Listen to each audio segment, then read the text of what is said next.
NPS national pension system. এই national pension সিস্টেমক লৈ সমগ্ৰ ভাৰতবৰ্ষৰ চৰকাৰী কৰ্মচাৰীসকলৰ মনত এক বিশেষ আতংকৰ সৃষ্টি হৈছে।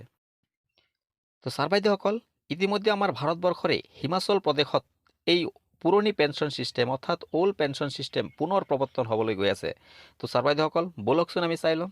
কিন্তু ছাৰ বাইদেউসকল, আপোনালোকে ইটো চেনেল যদি নতুন চাই আছে তেন্তে অতি শীঘ্ৰে চেনেলটো ছাবস্ক্ৰাইব কৰি দিব আৰু কাষত থকা বেল আইকন প্ৰেছ কৰি দিব, যাতে আগন্তুক এনেধৰণৰ ভিডিঅ'বোৰ পাই থাকে। ব'লকচোন আমি চাই লওঁ।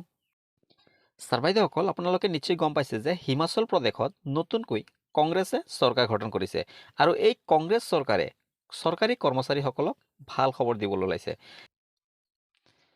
সুখবিন্দৰ সিং সুখুৰ চৰকাৰখনে প্ৰথম কেবিনেটতে OPS জাৰি কৰাৰ এটা বৃহৎ সিদ্ধান্ত গ্ৰহণ কৰিছে।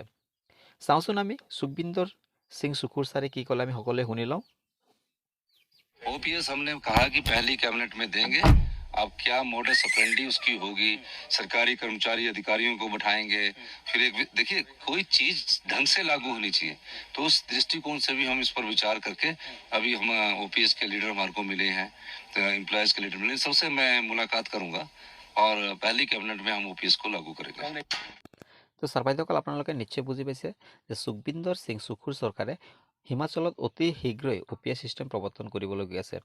এনেদৰে আমাৰ ছত্তীশগড়, ৰাজস্থান, বৰ্তমান হিমাচলতো হৈ গ'ল। তো এনেদৰে আমি আশা ৰাখিব পাৰোঁ যে আমাৰ অসম চৰকাৰেও আমাৰ চৰকাৰী কৰ্মচাৰীসকলৰ বাবে এটা বিশেষ সুখবৰ এটা অতি শীঘ্ৰেই দিব।